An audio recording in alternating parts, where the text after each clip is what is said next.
ನಮಸ್ಕಾರ ಸ್ನೇಹಿತರೆ, ಇದೀಗ ತಾನೇ ಬಂದಿರುವ ಮುಖ್ಯವಾದ ಮಾಹಿತಿಗಳು. ಮನ್ ಕಿ ಬಾತ್ ನಲ್ಲಿ ಕರ್ನಾಟಕ ರೈತರ ಸಾಧನೆ ನೆನಪಿಸಿಕೊಂಡ ಪ್ರಧಾನಿ ಮೋದಿ ಅವರು ವಿಡಿಯೋನ ಪೂರ್ತಿಯಾಗಿ ನೋಡಿ. ಪಿಎಂ ಕಿಸಾನ್ ಸಮ್ಮಾನ್ ನಿಧಿ ಯೋಜನೆ ಹಣ ಪಡೆಯಲು ಬಂತು ಹೊಸ ರೂಲ್ಸು, ಕೇಂದ್ರದ ಗುರುತಿನ ಸಂಖ್ಯೆ ಕಡ್ಡಾಯ. ರೈತರು ವಿಡಿಯೋ ಪೂರ್ತಿಯಾಗಿ ನೋಡಿ.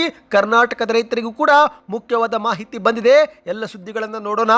ಮತ್ತೊಂದು ಅಡಿಯಲ್ಲಿ ಇನ್ನು ಮುಂದೆ ಮನೆಯ ಬಾಗಿಲಿಗೆ ಗ್ಯಾರಂಟಿಗಳು ಬರಲಿವೆ ಎಂದು ಎಚ್.ಎಂ. ರೇವಣ್ಣವರ ಹೇಳಿಕೆ. ಇದೇ ಮಧ್ಯೆ ಹೊಸ ಪಡಿತರ ಚೀಟಿ ಬಗ್ಗೆ ಮುಖ್ಯವಾದ ಮಾಹಿತಿ. ಏಪ್ರಿಲ್ 1ರಿಂದ ಬಿಪಿಎಲ್ ಕಾರ್ಡ್ ಕುರಿತಂತೆ ಹೊಸ ನಿಯಮಗಳು ಜಾರಿಗೆ. ಈ ತಪ್ಪು ಮಾಡಿದರೆ ನಿಮ್ಮ ಹೆಸರು ಕೂಡ ಡಿಲೀಟ್ ಆಗುತ್ತೆ. ಎಲ್ಲ ಮಾಹಿತಿಗಳನ್ನು ಡೀಟೇಲ್ ಆಗಿ ನೋಡೋಕ್ಕಿಂತ ಮೊದಲು ನೀವು ನಮ್ಮ ಚಾನಲ್ಗೆ ಮೊದಲು ಬಾರಿ ಭೇಟಿ ಕೊಡ್ತಿದ್ರೆ ದಯವಿಟ್ಟು ಸಬ್ಸ್ಕ್ರೈಬ್ ಬಟನ್ ಕ್ಲಿಕ್ ಮಾಡಿ, ಪಕ್ಕದಲ್ಲಿ ಕಾಣಿಸೋ ಗಂಟೆ ಕೂಡ ಒತ್ತಿ. ಇದರಿಂದ ರಾಜ್ಯದ ಮಾಹಿತಿಗಳು ನಿಮಗೆ ಸಿಗುತ್ತವೆ. ವಿಡಿಯೋಗೆ ಲೈಕ್ ಮಾಡ್ತಾ ವಿಡಿಯೋನ ಪೂರ್ತಿಯಾಗಿ ನೋಡಿ. ಬನ್ನಿ ಸ್ನೇಹಿತರೆ, ಎಲ್ಲ ಮಾಹಿತಿಗಳನ್ನು ಡೀಟೇಲ್ ಆಗಿ ನೋಡೋಣ.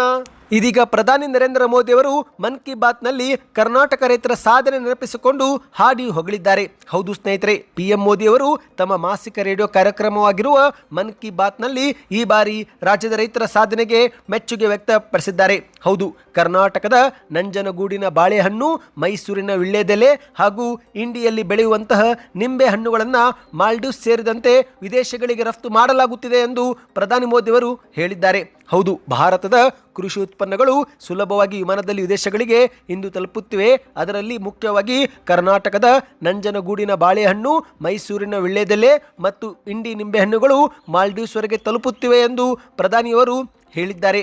ಕರ್ನಾಟಕದ ಈ ಉತ್ಪನ್ನಗಳು ತಮ್ಮ ರುಚಿ ಮತ್ತು ಗುಣಮಟ್ಟಕ್ಕೆ ಹೆಸರುವಾಸಿಯಾಗಿದೆ. ಈ ಬೆಳೆಗಳಿಗೆ ಜಿಐ ಟ್ಯಾಗ್ ಕೂಡ ಸಿಕ್ಕಿದೆ ಎಂದು ಮೋದಿಯವರು ಹೇಳಿದ್ದಾರೆ.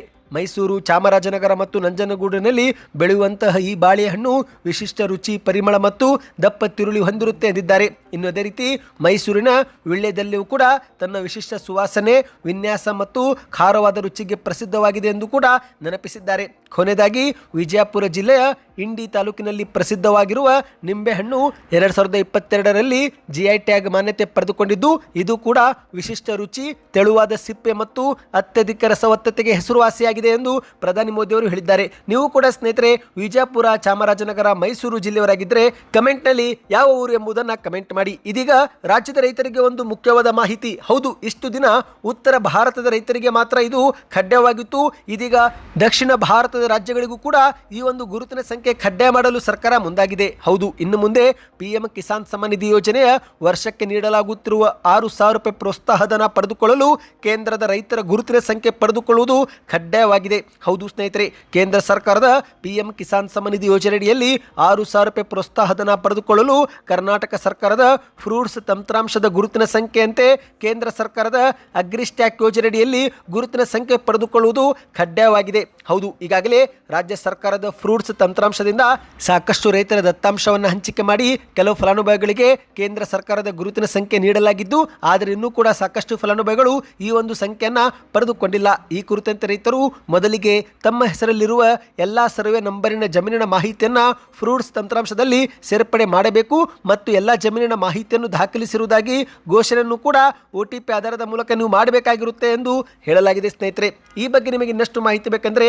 ಕಮೆಂಟ್ನಲ್ಲಿ ಗುರುತಿನ ಸಂಖ್ಯೆ ಎಂದು ಕಮೆಂಟ್ ಮಾಡಿ. ಈ ಬಗ್ಗೆ ಒಂದು ಸಪರೇಟ್ ವಿಡಿಯೋ ಮಾಡಿಕೊಂಡು ಬರುತ್ತೇವೆ ಸ್ನೇಹಿತರೆ. ಹೌದು, ಕೇಂದ್ರದ ಗುರುತಿನ ನೋಂದಣಿ ಆಗದೇ ಇರುವ ಪಟ್ಟಿಯು ರೈತ ಸಂಪರ್ಕ ಕೇಂದ್ರದಲ್ಲಿ ಈಗಾಗಲೇ ಲಭ್ಯವಿದೆ. ಅಲ್ಲಿ ನಿಮ್ಮ ಹೆಸರು ಇದ್ದರೆ ನೀವು ಕೇಂದ್ರದ ಗುರುತಿನ ಸಂಖ್ಯೆಯನ್ನು ಪಡೆದುಕೊಳ್ಳಬೇಕು ಸ್ನೇಹಿತರೆ. ಹರ ರೈತರು ತಮ್ಮ ಆಧಾರ್ ಕಾರ್ಡ್, ಮೊಬೈಲ್ ಸಂಖ್ಯೆ ಮೂಲಕ ಫ್ರೂಟ್ಸ್ ತಂತ್ರಾಂಶದಲ್ಲಿ ಮೊದಲು ಮಾಹಿತಿ ನಮೂದು ಮಾಡಬೇಕು. ಅಲ್ಲಿಂದ ನಿಮಗೆ ಕೇಂದ್ರದ ಗುರುತಿನ ಸಂಖ್ಯೆ ಕೊಡಲಾಗುತ್ತೆ ಎಂದು ಹೇಳಲಾಗಿದೆ. ಇನ್ನು ಇದರ ನಡುವೆ ಸ್ನೇಹಿತರೆ, ಧಾರವಾಡ ಜಿಲ್ಲೆಯ ಫಲಾನುಭವಿಗಳಿಗೆ ಒಂದು ಮುಖ್ಯವಾದ ಮಾಹಿತಿ. ಹೌದು, ಕೇವಲ ಧಾರವಾಡ ಅಷ್ಟೇ ಅಲ್ಲ ಸ್ನೇಹಿತರೆ, ಎಲ್ಲ ಜಿಲ್ಲೆ ಫಲಾನುಭವಿಗಳಿಗೂ ಕೂಡ ಇದು ಅನ್ವಯವಾಗುತ್ತೆ. ಹೌದು, ಮೊದಲಿಗೆ ಧಾರವಾಡ ಜಿಲ್ಲೆಯಲ್ಲಿನ ಎಲ್ಲ ಭೂ ಹಿಡುವಳಿ ಹೊಂದಿರುವ ರೈತರು ಕಡ್ಡಾಯವಾಗಿ ಫ್ರೂಟ್ಸ್ ತಂತ್ರಾಂಶದಲ್ಲಿ ನೋಂದಾಯಿಸಿಕೊಂಡು ಫ್ರೂಟ್ಸ್ ID ಪಡೆದುಕೊಳ್ಳಬೇಕು ಎಂದು ಅಲ್ಲಿನ ಜಿಲ್ಲಾಧಿಕಾರಿಯಾಗಿರುವ ಸ್ನೇಹಲ್ ಆರ್ ಎನ್ನುವರು ಪ್ರಕಟಣೆ ಮೂಲಕ ತಿಳಿಸಿದ್ದಾರೆ. ಹೌದು ಸ್ನೇಹಿತರೆ, ಧಾರವಾಡ ಜಿಲ್ಲೆಯಲ್ಲಿ ಈಗಾಗಲೇ 2,42,000 ರೈತರು ಫ್ರೂಟ್ಸ್ ತಂತ್ರಾಂಶದಲ್ಲಿ ನೋಂದಾಯಿಸಿಕೊಂಡಿದ್ದು, ಇದರಲ್ಲಿ 1,66,000 ರೈತರು ಅಷ್ಟೇ ಭೂ ಹಿಡುವಳಿ ಮಾಹಿತಿಯನ್ನು ಹೊಂದಿರುತ್ತಾರೆ. ಅಂದರೆ ಉಳಿದಂಥ ರೈತರು ಈಗಲೂ ಕೂಡ ತಮ್ಮ ಜಮೀನಿನ ಮಾಹಿತಿಯನ್ನು ಫ್ರೂಟ್ಸ್ ತಂತ್ರಾಂಶಕ್ಕೆ ಜೋಡಣೆ ಮಾಡುವುದು ಬಾಕಿ ಇದೆ. ಹಾಗಾಗಿ ಪ್ರತಿ ರೈತರು ತಮ್ಮ ಜಮೀನಿನ ಮಾಹಿತಿಯನ್ನು ಫ್ರೂಟ್ಸ್ ತಂತ್ರಾಂಶದಲ್ಲಿ ಜೋಡಣೆ ಮಾಡಿ ದಾಖಲು ಮಾಡಬೇಕು ಎಂದು ಅವರು ಸ್ಪಷ್ಟಪಡಿಸಿದ್ದಾರೆ ಸ್ನೇಹಿತರೆ. ಕೇಂದ್ರ ಸರ್ಕಾರದ ಮಾನದಂಡಗಳ ಪ್ರಕಾರ ಫ್ರೂಟ್ಸ್ ಹಾಗೂ ಭೂಮಿ ನಡುವಿನ ಹೊಂದಾಣಿಕೆ ಅತ್ಯಂತ ಮುಖ್ಯವಾಗಿದ್ದು, ಕೇಂದ್ರ ಸರ್ಕಾರದ ಪಿಎಂ ಕಿಸಾನ್ ಸೇರಿದಂತೆ ಇತರೆ ಸೌಲಭ್ಯ ಪಡೆದುಕೊಳ್ಳಲು ರೈತರು ಕಡ್ಡಾಯವಾಗಿ ಕೇಂದ್ರದ ನೋಂದಾಯಿತ ರೈತ ಸಂಖ್ಯೆ ಹೊಂದಿರುವುದು ಕಡ್ಡಾಯ ಎಂದು ಅವರು ಕೂಡ ತಿಳಿಸಿದ್ದಾರೆ. ಹಾಗಾಗಿ ಸ್ನೇಹಿತರೆ, ಈಗ ಇದು ಒಂದು ರೈತರಿಗೆ ಮುಖ್ಯವಾದ ಮಾಹಿತಿ ಆಗಿದೆ. ಪ್ರತಿ ರೈತರು ಈ ಒಂದು ಐಡಿಯನ್ನು ಪಡೆದುಕೊಳ್ಳಲೇಬೇಕು. ಈ ಬಗ್ಗೆ ಇನ್ನಷ್ಟು ಮಾಹಿತಿ ಬೇಕೆಂದರೆ ಕಮೆಂಟ್ನಲ್ಲಿ ಗುರುತಿನ ಸಂಖ್ಯೆ ಎಂದು ಕಮೆಂಟ್ ಮಾಡಿ. ಬನ್ನಿ ಇದೀಗ ಎರಡನೇ ಮಾಹಿತಿಗೆ ಹೋಗೋಣ. ರಾಜ್ಯದ ಕಾಂಗ್ರೆಸ್ ಸರ್ಕಾರ ನುಡಿದಂತೆ ಪಂಚ ಗ್ಯಾರಂಟಿ ಯೋಜನೆಗಳನ್ನು ಜಾರಿಗೆ ಮಾಡಿದ್ದು, ಇದೇ ಒಂದು ವಿಚಾರ ಕುರಿತಂತೆ ಬಾಗಲಕೋಟೆಯಲ್ಲಿ ಗ್ಯಾರಂಟಿ ಪ್ರಾಧಿಕಾರದ ಅಧ್ಯಕ್ಷರಾಗಿರುವ ಎಚ್.ಎಂ. ರೇವಣ್ಣವರು ವೇದಿಕೆ ಮೇಲೆ ಭಾಷಣ ಮಾಡಿದ್ದಾರೆ. ಯಾರದ್ದೇ ಮಧ್ಯಸ್ಥಿಕೆಯಿಲ್ಲದೆ ಅರ್ಹ ಫಲಾನುಭವಿಗಳ ಮನೆ ಬಾಗಿಲಿಗೆ ಗ್ಯಾರಂಟಿ ಯೋಜನೆಗಳ ಲಾಭ ಇಂದು ಮುಟ್ಟಿಸುವ ಕೆಲಸ ನಮ್ಮ ಸರ್ಕಾರ ಮಾಡ್ತಿದೆ ಎಂದು ಎಚ್.ಎಂ. ರೇವಣ್ಣವರು ಹೇಳಿದ್ದಾರೆ. ಹೌದು, ಬಾಗಲಕೋಟೆಯ ನವನಗರದ ಕಲಾಭವನದಲ್ಲಿ ನಡೆದಂತ ಗ್ಯಾರಂಟಿ ಉತ್ಸವ ಎಂಬ ಕಾರ್ಯಕ್ರಮ ಉದ್ಘಾಟಿಸಿ ಎಚ್.ಎಂ. ರೇವಣ್ಣವರು ಮಾತನಾಡಿದ್ದಾರೆ. ಇಂದು ಪಂಚ ಗ್ಯಾರಂಟಿ ಯೋಜನೆಗಳ ಮೂಲಕ ಒಟ್ಟು 1,19,000 ಕೋಟಿ ರೂಪಾಯಿ ಹಣವನ್ನು ಡಿಬಿಟಿ ಮೂಲಕ ನೇರವಾಗಿ ಮನೆ ಬಾಗಿಲಿಗೆ ತಲುಪಿಸುವ ಕಾರ್ಯ ನಮ್ಮ ಸರ್ಕಾರ ಮಾಡ್ತಿದೆ ಎಂದು ಅವರು ಹೇಳಿದ್ದಾರೆ.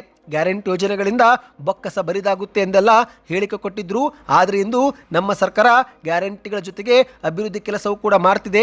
ಇದೀಗ ಮತ್ತೊಂದು ಹೆಜ್ಜೆ ಮುಂದೆ ಹೋಗಿ ಈ ಒಂದು 5 ಗ್ಯಾರಂಟಿ ಯೋಜನೆಗಳು ಕಟ್ಟ ಕಡೆಯ ಪ್ರತಿ ಫಲಾನುಭವಿಗಳಿಗೆ ತಲುಪಿಸುವ ನಿಟ್ಟಿನಲ್ಲಿ ತಾಲೂಕು ಹಾಗೂ ಗ್ರಾಮ ಪಂಚಾಯಿತಿ ಮಟ್ಟದಲ್ಲಿ ನಮ್ಮ ಸರ್ಕಾರ ಕಾರ್ಯಕ್ರಮವೂ ಕೂಡ ಹಮ್ಮಿಕೊಳ್ಳುತ್ತಿದೆ ಎಂದು ಎಚ್.ಎಂ. ರೇವಣ್ಣವರು ಹೇಳಿದ್ದಾರೆ. ಗ್ಯಾರಂಟಿ ಯೋಜನೆಗಳಿಂದ ಮಹಿಳೆಯರಿಗೆ, ನಿರುದ್ಯೋಗಿಗಳಿಗೆ ತುಂಬಾನೇ ಅನುಕೂಲವಾಗಿದೆ. ಇದೇ ಒಂದು ಯೋಜನೆಗಳಿಂದ ಹೆಣ್ಣು ಮಕ್ಕಳು ಸ್ವಾಭಿಮಾನದಿಂದ ಬದುಕಲು ಇಂದು ಸಾಧ್ಯವಾಗಿದೆ. ಅದು ಎಷ್ಟೋ ಬಡ ಕುಟುಂಬದ ಜೀವನದ ಆರ್ಥಿಕ ಗುಣಮಟ್ಟವೂ ಕೂಡ ಸುಧಾರಿಸಿದೆ ಎಂದು ಹೇಳಿದ್ದಾರೆ. ಇಡೀ ದೇಶದಲ್ಲೇ ಕರ್ನಾಟಕ ಸರ್ಕಾರದ ಮಾದರಿಯನ್ನು ಅನುಸರಿಸಲಾಗುತ್ತಿದೆ. ನಮ್ಮ ಯೋಜನೆಗಳನ್ನು ಟೀಕೆ ಮಾಡಿದವರು ನಮ್ಮದೇ ಗ್ಯಾರಂಟಿಗಳನ್ನು ನಕಲು ಮಾಡಿ ಕೊಡುತ್ತಿದ್ದಾರೆ. ನಮ್ಮ ಕಾಂಗ್ರೆಸ್ ಸರ್ಕಾರ ಪ್ರತಿ ಕುಟುಂಬಕ್ಕೆ ತಿಂಗಳಿಗೆ 5,000 ರೂಪಾಯಿ ಜಮೆ ಮಾಡುತ್ತಿದ್ದು, ಇದು 5 ವರ್ಷದಲ್ಲಿ ಪ್ರತಿ ಕುಟುಂಬಕ್ಕೆ 3 ಲಕ್ಷ ರೂಪಾಯಿ ನೀಡಿದಂತಾಗುತ್ತೆ ಎಂದು ಹೇಳಿದ್ದಾರೆ. ಗ್ಯಾರಂಟಿ ಯೋಜನೆಗಳಿಂದ ಜನ ನೆಮ್ಮದಿ ಬದುಕು ಸಾಗಿಸುತ್ತಿದ್ದು, ಮಹಿಳೆ ಪ್ರಗತಿ ಹೊಂದಿದರೆ ದೇಶ ಅಭಿವೃದ್ಧಿ ಹೊಂದಿದಂತೆ ಎಂಬ ಒಂದು ಉದ್ದೇಶದಿಂದ ನಮ್ಮ ಸರ್ಕಾರ ಮಹಿಳೆಯರಿಗೆ ಗ್ಯಾರಂಟಿಗಳು ಜಾರಿಗೆ ಮಾಡಿದೆ ಎಂದು ಹೇಳಿದ್ದಾರೆ. ಅಂದಹಾಗೆ ಸ್ನೇಹಿತರೆ, ನೀವು ಕೂಡ ಗೃಹಲಕ್ಷ್ಮಿ ಯೋಜನೆ ಫಲಾನುಭವಿಗಳಾಗಿದ್ದರೆ ನಿಮಗಿದೊಂದು ಮುಖ್ಯವಾದ ಮಾಹಿತಿ. ರಾಜ್ಯದ ಸರ್ಕಾರ ಇದುವರೆಗೆ 26 ಕಂತು ಬಿಡುಗಡೆ ಮಾಡಿದ್ದು, ನಿಮ್ಮ ಬ್ಯಾಂಕ್ ಖಾತೆಗೆ ಆ ಒಂದು ಕಂತು ಜಮವಾಗಿದೆಯಾ? ಕಮೆಂಟ್ನಲ್ಲಿ ಎಸ್ ಅಥವಾ ನೋ ಎಂದು ಕಮೆಂಟ್ ಮಾಡಿ. ಇನ್ನು ಇದೇ ಮಧ್ಯೆ ಸ್ನೇಹಿತರೆ, ಮೃತಪಟ್ಟ ಫಲಾನುಭವಿಗಳನ್ನು ಈ ಒಂದು ಯೋಜನೆಯಿಂದ ಹೊರಗಿಡಲು ಶೀಘ್ರವೇ ಸರ್ಕಾರ ಜೀವಿತ ಪ್ರಮಾಣ ಪತ್ರ ಸಲ್ಲಿಕೆ ಮಾಡುವುದು ಕಡ್ಡಾಯ ಮಾಡಲಿದೆ. ಅಂದರೆ ಮಹಿಳೆಯರು ಬ್ಯಾಂಕ್ ಶಾಖೆಗೆ ಭೇಟಿ ಕೊಟ್ಟು ತಾವು ಬದುಕಿರುವ ಪ್ರಮಾಣ ಪತ್ರವನ್ನು ಕೊಡಬೇಕಾಗುತ್ತೆ.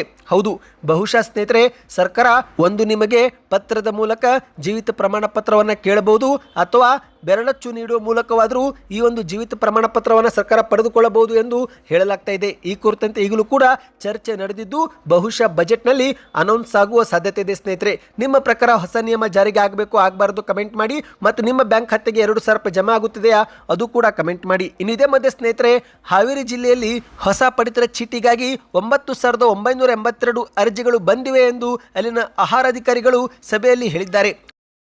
ಹೌದು ಸ್ನೇಹಿತರೆ, ಹಾವೇರಿ ಜಿಲ್ಲೆಯೊಂದರಲ್ಲೇ 9,982 ಅರ್ಜಿಗಳು ಬಂದಿದ್ದು, ಈ ಪೈಕಿ 5,000ಕ್ಕೂ ಹೆಚ್ಚು ಅರ್ಜಿ ಈಗಾಗಲೇ ವಿಲೇವಾರಿ ಮಾಡಲಾಗಿದೆ.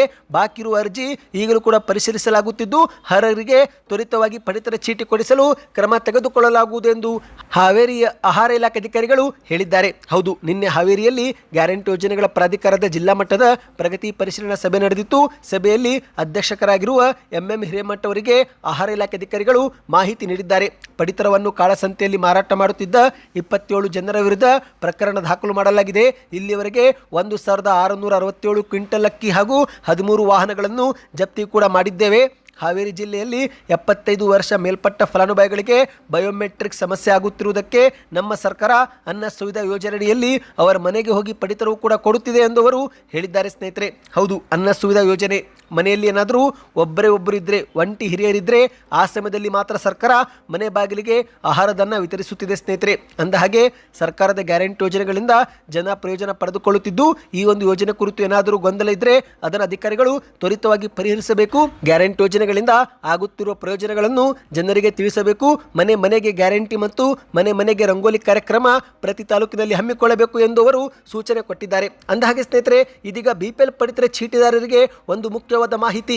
ಫೆಬ್ರವರಿ 28ರ ಮೊದಲೇ ಈ KYC ಪ್ರಕ್ರಿಯೆ ಪೂರ್ತಿ ಮಾಡಿಕೊಳ್ಳಿ, ಇಲ್ಲದಿದ್ದರೆ ನಿಮ್ಮ ಬಿಪಿಎಲ್ ಕಾರ್ಡ್ ರದ್ದಾಗುತ್ತೆ. ಹೌದು, ಎಲ್ಲಾ ಸದಸ್ಯರು KYC ಕಡ್ಡಾಯವಾಗಿದೆ. ಫೆಬ್ರವರಿ 28, 2026 ಒಳಗೇನೆ ಪೂರ್ಣಗೊಳಿಸಬೇಕು ಎಂದು ಹೇಳಲಾಗಿದೆ. ಇಲ್ಲವೆಂದರೆ ಮಾರ್ಚ್ 1ರಿಂದ ನಿಮಗೆ ರೇಷನ್ ಸಿಗೋದಿಲ್ಲ. ಅದೇ ರೀತಿ ಸ್ನೇಹಿತರೆ, ನಿಮ್ಮ ಮನೆಯಲ್ಲಿ ಯಾರಾದರೂ ಆದಾಯ ತೆರಿಗೆ ಕಟ್ಟುತ್ತಿದ್ರೆ ನಿಮ್ಮ BPL ಕಾರ್ಡು ರದ್ದಾಗಲಿದೆ. ಅದೇ ರೀತಿ ನೀವೇನಾದರೂ ಟ್ರ್ಯಾಕ್ಟರ್ ಒಂದು ಹೊರತುಪಡಿಸಿ ಸ್ವಂತ ಬಳಕೆಗೆ 4 ಚಕ್ರದ ವಾಹನ ಹೊಂದಿದ್ರೂ ಕೂಡ ಕಾರ್ಡನ್ನು ರದ್ದು ಮಾಡುತ್ತಾರಂತೆ.